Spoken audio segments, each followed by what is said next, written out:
Welcome into this emergency episode of DC On Screen, the podcast bringing you DC Multiverse news and reviews since 2015. I'm David C. Robertson. So, why the emergency? What's happened that could not wait? Well, an article from The Hollywood Reporter by Boris Kitt dropped on December 7th at 4:17 p.m. That's what. And of course, other outlets are grabbing any sliver of conjecture, any reported rumor from the article, even old stuff we've already talked about, and using it as a sensational headline. And the DC fandom, in turn, have taken those sensational headlines and injected their own emotions and their own conjecture. And so we're once again in meme retweeting, hashtag Restore Snyderverse, Chicken Little Sky is Falling mode. So let's just look at this article with a little bit of reason and try to figure out what it says together. You and me. So, the original article is titled, Patty Jenkins, Wonder Woman 3 Not Moving Forward as DC Movies Hit Turning Point. Exclusive. So already the headline is clickbaity. The article doesn't actually say that a Wonder Woman 3 with Patty Jenkins isn't moving forward, just not the version she turned in. We'll get into that. The article actually starts with some very interesting and unnecessary conjecture, in my opinion. It says, call it DC Rebirth or DC Genesis. Maybe call it Identity Crisis or Flashpoint. These titles of past DC Comics event series aptly describe the state of Warner Brothers DC movies, which are on the cusp of a new era, but not before a potentially messy transition period. A cleaning of the slate is common when a new executive team is put in place to run a studio or division, but there is likely little precedent for the amount of Clorox James Gunn and Peter Safran could spray as they prepare to launch DC Studios and guide superhero movies for the next half-decade and beyond. So, without actually knowing what's happening, Boris here is inciting fear in the fan base that Gunn and Safran are wiping the slate clean, teasing a, quote, potentially messy transition period while name-dropping a few key crossover event titles to get the point across that there's a reboot ahead and DC Studios is in a state of confusion. Well, yeah, they have two new guys mapping out their next 10 years. We already knew that we didn't know what was coming next, and neither does Warner Brothers Discovery until next week. The article says the duo in recent days flew back to Los Angeles from the snowy city of Aspen, Colorado, where they were huddled in deep planning, and now, like holy figures coming down from the mountaintop, have sets of commandments or a DC Bible in hand, or at least a working blueprint. Gunn and Safran are expected to meet next week with David Zaslav, the Warner Brothers Discovery CEO, who is radically reshaping the media company and who hired the duo in October to lead a newly launched film and TV division. The pair will unveil to Zaslav a plan that is expected to lay out their vision, although much of their plan, which insiders paint as still a work in progress, and one that has yet to be approved, is being kept deep in the Batcave. Details of several possible paths forward are trickling out.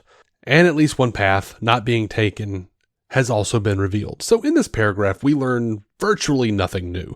Insiders are saying Gunn and Safran's plan is still a work in progress and one that is yet to be approved.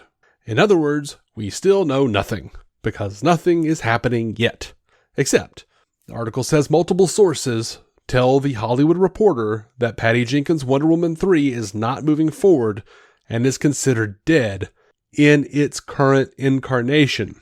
Sources say that Jenkins recently submitted her treatment, co-written with Geoff Johns, and that Gunn and Safran, as well as Warner Brothers Pictures co-chairs and co-CEOs, Michael DeLuca and Pamela Abdy, broke the news to the filmmaker, telling her the project, as it stood, did not fit in with the new, but still unfolding, plans.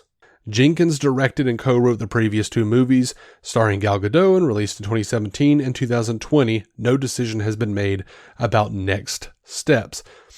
So the treatment Jenkins wrote with Geoff Johns, is dead. That is the current incarnation, as it were. Nowhere in here, nowhere does it say that anyone is fired or that they aren't making another Wonder Woman once they know what the Gunn-Safran plan is and it's been approved. The closest the article comes to saying it won't is this next bit. And while costs are not a factor, insiders say that DC Studios will not have any overburdensome financial restrictions. The studio could end up saving tens of millions of dollars by not making the third installment. Godot, according to sources, was on track for a $20 million payday for Wonder Woman 3, while Jenkins would have received $12 million. Those figures don't include any possible back-end bonuses. Warner Brothers had no comment. Now, this is a weird and uncalled for insinuation to make, in my opinion. Playing on the fears that David Zaslav might be looking to save a bunch of money by killing Wonder Woman 3 because of Gal and Patty's payday, after clearly stating that costs are not a factor, and that insiders say DC Studios won't have any overburdensome financial restrictions. So you're telling me basically you just felt like putting that in because it'll cause controversy and it'll get your article tweeted more. Okay, cool. Because they clearly say it just doesn't fit in with the current plan, and it's a Geoff Johns co-written thing. We don't know what his involvement is going forward. They've been pretty mum on that, so I don't know. But anyway, this version, this incarnation is not up to par with what they're doing going forward. The article continues. It is unclear how any future Wonder Woman movie and Godot's portrayal of the hero would fit into the new DC plan. In a bit of head-scratching timing, Godot tweeted out of the blue, "A thank you to fans on Tuesday, saying she was grateful to be allowed to play the heroine and role model, adding, 'Can't wait to share her next chapter with you.' It was unclear whether or not the actress knew the project was being toe-tagged." Well, the project is not toe-tagged, first of all. But Gal's post on social media was not head-scratching timing or out of the blue at all. It was the anniversary of her being announced as Wonder Woman. She said it in the post. Maybe she knew this treatment was rejected, maybe not. But if she gets the chance to make a next chapter, I'm sure she will be excited to share it. The article continues. The rest of the DC state remains in flux, or at least being kept deep in a pocket of Gunn's own utility belt, but there are several rumors and possible scenarios to consider ahead of next week's meeting. So, take note of that sentence. There are several rumors and possible scenarios to consider ahead of next week's meeting, and everything else is pretty much just that. It is old rumors and possible scenarios, blatant conjecture. It says the first, which builds on the shuttering of Jenkins' Wonder Woman 3, is the closing curtain of the Snyderverse. They know that's going to get some tweets. And the heroes cast by filmmaker Zack Snyder for his Justice League. This one sees the shutting down of Man of Steel 2 with the returning Henry Cavill and having no more Aquaman, fronted by Jason Momoa. These characters are to cameo in Flash, the highly anticipated time travel adventure movie that is due to release June 16th. Cavill shot his part of the cameo in September. But sources say there is a debate inside the studio as whether or not to keep the cameo, and if its inclusion promises something that studio would have no plans on delivering. A Warner's insider cautions that no plans have been finalized and that Flash remains an unlocked picture. Yes, they caution that no plans have been finalized. Flash remains an unlocked picture because no one knows yet what Gunn and Safran are planning or if their plan is even going to be approved. This is not rocket science. And it seems odd to me that David Zaslav has been on and on so much recently about showcasing Batman, Superman, and Wonder Woman to just shutter the characters because of Gunn and Safran's plan. They could easily pop in with this plan, and if it doesn't include them, Zaslav is like, bullshit, go back to the drawing board, we need those characters. The article continues. The Cavill situation is that was a weird typo on their part. The Cavill situation is more than a little thorny, as the actor made a cameo in Black Adam, the DC-centric movie released in October. The Monday after the movie opened, Cavill posted a video on Instagram where he announced, "I wanted to make it official, I am back as Superman." And at that time, he was not incorrect. Warner Brothers was indeed developing a sequel for 2013's Man of Steel and actively meeting with writers. Andy Muschietti, who directed Flash, even expressed interest in sitting behind the camera for something that would have brought a tone similar to the hopeful and heroic colors of the 1978 movie directed by Richard Donner, considered a benchmark in comic book movies. In fact, the current leadership team at Warner Brothers Pictures, Michael DeLuca and Pamela Abdy, did desire one more go-around of the Snyderverse heroes, possibly even having another Justice League movie with those actors. But that was before Gunn and Safran began formulating their new, and still in flux, plan. So let's unpack this. This is widely being used to say Warner Brothers Discovery wanted to do sequels to Zack Snyder's Justice League, but Gunn ruined it. It does not say that here. It says the rumor is they wanted one more go round with the Snyderverse heroes, not Snyder, just the heroes he cast, and possibly another Justice League film with those actors. Again, no indication of Snyder's involvement, just the people he cast in the roles, and for all we know, that was going to be a sequel to Justice League, not Zack Snyder's Justice League. These are very different things, as everyone listening to this has to know, right? Now they get into Black Adam. Also unlikely is a sequel to Black Adam. Conjecture. Out of the gate, conjecture.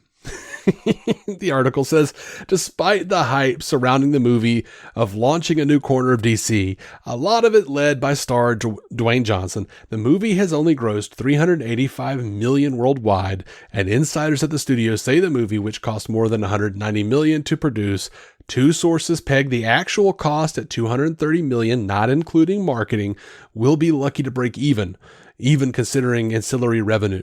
Even if the movie does eke out a minimal profit, any follow-ups inherent rising costs dim the prospect of a sequel. Johnson hoped to carve out his own piece of the DC pipe, but multiple sources say this playing up of a returning Cavill and his own involvement with DC may not be endearing him to the new management. Johnson and Cavill are both managed by Danny Garcia, who is also Johnson's producing partner. The perception of Adam turning a profit or not is a conflagration now being waged in public, with Johnson tweeting the movie would net over $50 million after a Variety story said the movie would lose over $50 million theatrically. So it should be noted, Deadline posted an article yesterday on the 7th and said, Dwayne Johnson's DC pick, Black Adam, to profit. Here's how. It says Deadline film finance sources, meaning people who do this for a living and those close to the film, say this movie is bound to break even and be in the black. With a global gross of $390 million, a $195 million production cost, and a P&A spend between $80 million and $100 million, the Dwayne Johnson DC/New Line film is looking to net between $52 million and $72 million. Also not included in that amount is an extra source of cash from Black Adam merchandise. I have read the claims that Black Adam will lose money. That is false, exclaimed producer and financier Joe Singer, who deals greatly in motion picture slate financing. The movie may be considered disappointing since it had Dwayne Johnson in a DC film. However, the picture will pass break even and throw off a bit of profit. Was Black Adam as big as Hobbs and Shaw, which yielded an $84 million profit after all ancillaries? No, but you need to remember that the Fast and Furious spinoff had Russia and didn't face the headwinds of a strong dollar overseas. Hobbs and Shaw also had the benefit of China, where Johnson is big, the pick making $201 million. Note the theatrical rental return back to the U.S. is only around 25%, and there's no home market in the PRC. China has sidelined several U.S. blockbuster titles in the wake of COVID. These factors couldn't have been forecast when Black Adam was greenlit. And that article does go deeper into The Rock's deal and several other factors. And The Rock himself has responded to the article saying that the reports of Black Adam losing $50 million is just noise. So we'll get back to the THR article, but there are very differing views on how much Black Adam is actually going to profit here. The THR article continues, Momoa, meanwhile, could emerge as a pivotal figure into the new plans, according to several sources. In one scenario, the actor would wrap up his days as underwater hero Arthur Curry with Lost City, due out December 25th, 2023, which would be the final movie released that was made by the previous regime. But it would not spell the end of the actor's involvement with DC, with sources saying the actor would lead another movie or franchise. The character of Lobo, a foul-mouthed, cigar-chomping intergalactic bounty hunter, has been mentioned in connection with Momoa. Whether or not Momoa does play everyone's favorite Bastage, Lobo emerging as a rising character early on in the conversation may point to the kinds of characters the Gunn Safran team may be focusing on. The character is an outsider, an anti-hero, and is keeping in line with Gunn's specialty of taking the offbeat and quirky and flipping it into crowd-pleasing fare. So let me just say here, it's been heavily hinted that Jason Momoa could be playing Lobo in some form. That does not mean we would never see him as Aquaman again. We've already been talking about those rumors on this cast. The fact is, we just don't know what's happening. They could augment him with CGI. It could be an animated feature, because honestly, I don't see a Lobo movie making money. Not in live action anyway, but that's just my opinion. There are so many different things they could do, and we don't know that he's not coming back as Aquaman. This is all conjecture. These are all rumors. This Boris Kit now is just lobbing into this article, which continues. Part of the plan could entail a truly fresh start and having no baggage from any previous regimes as they set about resetting how DC movies and shows are made. That, however, does not take into account the possible success of movies such as Shazam! Fury of the Gods, March 17th, 2023, on which Safran is a producer, and Blue Beetle, August 18th, 2023. Would that plan include forging ahead without the actors who inhabit those characters and recast them, even if those movies prove to be box office hits? No, I say. If those movies are hits, they are very unlikely to recast those characters. That doesn't make any sense. That is a ridiculous paragraph. And also, if they're completely resetting everything, what are we doing with Peacemaker Season 2? Which is very clearly, with Jason Momoa, been set in the DCEU. Anyway, the article continues. Observers are convinced the plan calls for an interconnected story universe, and there is rumblings of the establishment of a creative brain trust. The brain trust may be already rolling in some capacity, as sources say that Safran had in recent weeks been meeting with writers at his Los Angeles home in an effort to hone the presentation, gathering feedback and ideas for the plan. Again, they may be already rolling in some capacity. He had some writers come over to his house to help him hone the presentation. That doesn't sound like a brain trust to me. That just sounds like a bunch of his friends coming over and helping him make the presentation more presentable, as it were. One part that the Gunn Safran agenda seems likely not to touch, at least for now, is the Matt Reeves Batman universe, in which Robert Pattinson dons the cowl of the Caped Crusader. Reeves is writing the sequel to the Batman, which opened in March on March 4th. God, this article's full of typos. The filmmaker is also overseeing the launch of 2 Batman series that spin out of his movie, including The Penguin. Yeah, so, okay. That's the end of the article. So, putting aside the rampant speculation based on rumors, what we know is that insiders at WBD, Warner Brothers Discovery, don't know jack shit about the future, as Gunn and Safran have not presented their plan yet. We know that the current Patty Jenkins, Geoff Johns treatment of Wonder Woman 3 is not going forward, but a new version will probably be considered, since 1, Zaslav has been very outspoken about Wonder Woman being at the forefront with Supes and Batman, and 2, they said the Jenkins-Johns treatment did not fit their current plans. All right, so nothing in here, I reiterate, nothing in here says they will not tell Patty Jenkins to come back with another treatment. Nothing says they won't tell her to take Geoff Johns with her. I don't know, but I would be very surprised if they never did another Wonder Woman movie set in the DCEU or the DC universe, whatever you want to call it. Honestly, the rest of this article is little more than a listing of, at this point, old rumors and possibilities that the old regime discussed prior to Gunn and Safran being appointed heads of DC Studios. And we don't know what they're planning yet, but Warner Brothers Discovery will next week. All right, a huge thank you to our wonderful patrons over on Patreon who make this show possible. My Sandman Volume 1 review with DC Squadcast's Scott McClellan is now up there for our $5 patrons. If you'd like to give us your thoughts on this THR article or anything else DC related, we're on Twitter and Instagram at DC On Screen. We're on Facebook. You can email us at dconscreen@gmail.com or contact us through Patreon if you are a patron, patreon.com/DCOnScreen. We'll be back very soon with a normal, non-emergency episode. In the meantime, please continue to be respectful on social media. Be cautious of what you're sharing. Be cautious of the narrative you're spinning. And until next time, keep some DC on your screen.